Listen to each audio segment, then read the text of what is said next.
One of the world's great ensembles, Takács Quartet won a Grammy Award for its recording of Beethoven's string quartets.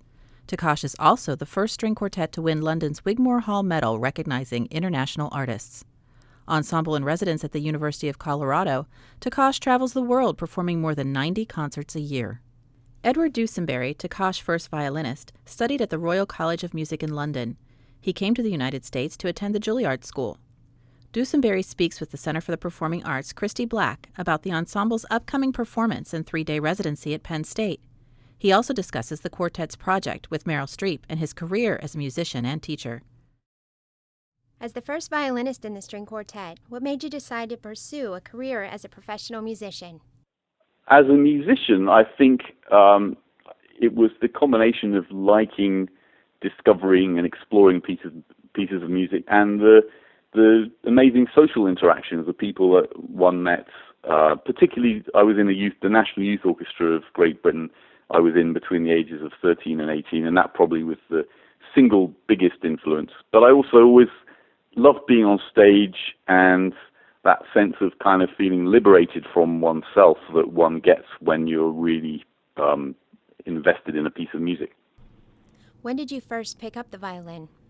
I started playing the violin when I was 4, but I was not a child prodigy. But I always enjoyed playing, and there were a lot of amateur musicians in my extended family. So, Christmas gatherings often included some pretty sort of raucous hacking through of, chamber music pieces. So it was all great fun, and I suppose chamber music in particular was associated with that social side of things. Did you have other violinists in your family? Both my parents played as amateurs. Particularly my mother was. My father wouldn't mind me saying that my mother was probably a much better violinist than he was. In fact, their first date they went on, he asked her to go over and play a particular, the Bach double violin concerto, and afterwards she said she'd go on another day with him, but he didn't need to bring his violin. So, yeah. That was a good way to break the ice, I guess. Yeah, exactly. Yeah. When you go in and out of communities and you go in and out of other universities, how is it that you interact with the community and with the students who happen to be there just possibly for that one day? Well, first of all, about the residency, we love that is happening this time. We'd like to do more of that type of thing, to have a little mini residency where you actually get a sense of a community. And I especially have a reason for that. Well, my grandfather lived there for many years and actually taught at the university, so it's particularly fun for me to be coming back. And it's nice to get in we're doing a concert, I think, in a slightly different type of location. To get a little bit more of a sense of a community is wonderful for us. And the masterclass, that's a different process when you're working with people that you are meeting for the first time and hearing for the first time. I think we all try and get a little snapshot, a sense of, what might help the most, we're not going to focus on every single thing. It's a matter of prioritizing, and just trying to focus on the most important things.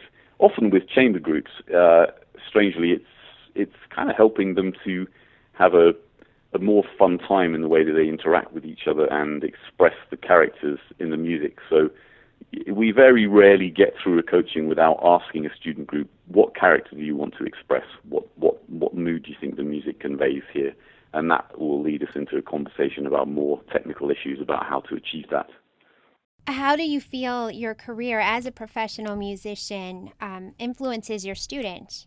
It's a good question. I think it's good for them to see us out there, in the thick of it, performing, being under pressure. So hopefully they learn something from that, and we can bring our experiences of the profession to them and try to.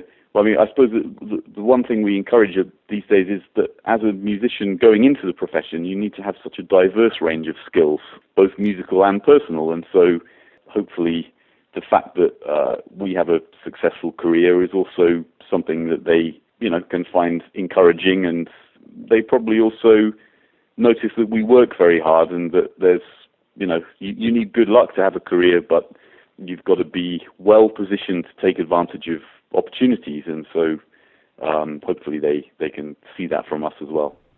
I know that you're known also for innovative programming ideas. Not only, it sounds like you do this with your master classes, but also in your performances. Takács will be performing with Meryl Streep in September. Yes. And this program that you will be doing with her was originally crafted for a 2007 performance with the late Philip Seymour Hoffman. That's right. Can you tell us a little bit more about that? Yeah, it came out of my reading Philip Roth's novel Everyman, which is a kind of a very beautiful meditation on death. And there were several scenes in that play in that book that seemed very musical to me, the way that the themes evolved.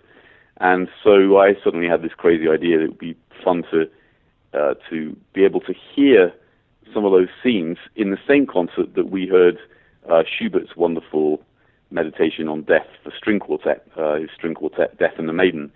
And then that led me to think, well, in the first half, while you're having the readings, which is going to be the main event, you would want some music that's more contemporary with Philip Roth, and also a kind of more mood-setting type of music, nothing too dramatic, but something that sets the scene for the readings. And so that led me to think about the music of Arvo Pärt.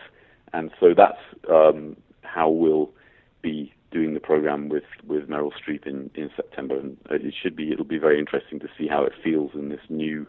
We'll be changing the musical examples a little bit, and Philip Roth has slightly tweaked the reading examples too. And that will be at Princeton, correct? That's right. Yeah. Well, speaking of programming, the programming for your October 1st performance here at Penn State includes selections from Haydn, Janáček, and Debussy. What do you hope the audience will take from your performance? Well, I think they're all very different pieces to each other. I mean, when you hear a Haydn quartet, this one's no exception. There's an immense sort of liveliness and humor, and Haydn is kind of where the string quartet started, just in the interplay between all the different voices, and just his kind of startling little detours that he takes you on in terms of keys or changes of characters. So I particularly like programs that start with a Haydn quartet. Janáček is this sort of very intense exploration of Janáček's rather obsessive love feelings. It wasn't an affair, but kind of an emotional affair for a much younger woman, and he wrote many pieces of music for her. And so it's called Intimate Letters, and it just sort of covers the whole range of emotion to do with love, from happiness to sorrow and anguish and ecstasy, and it's all there in that piece. It's an incredibly powerful piece of music. And the Debussy is one of the most beautiful lyrical quartets, as well as being dramatic. I mean, it has the French colors and sensibility, but also some very exciting music, and there's a Spanish influence, particularly in the second movement. So, I mean, the Debussy is one of the great string quartets. So it's a nicely balanced program. Perhaps Janáček was a little influenced by the French school, so you can hear that link between the Janáček and the Debussy. And anyone who wrote string quartets studied Haydn's quartets, so you probably hear connections there as well. Do you have a favorite composer? Well, I think really it has to be the composer that I'm playing at that particular time. You know, you get on stage and you just thoroughly inhabit the world and the world of the composition you're in. I mean, we're lucky that we can pick and choose a bit. We don't play pieces that we don't like on the whole. I have a special interest in Beethoven's string quartets, and in fact I'm writing a book about his quartets at the moment. So that is a passion of mine. I think the range of those quartets, the 16 pieces, is so amazing from the early ones to the late ones. So that's a special interest. But really, you know, the good thing for us is that some of the great composers were somehow stretched to be on their best form when they wrote string quartets. So you can kind of hear the best of a composer in the string quartet that he wrote, and that's exciting for us. Experience Takács Quartet in concert on October 1st, 2014 at Penn State Schwab Auditorium. For tickets or information, visit cpa.psu.edu or phone 1-800-ARTS-TIX.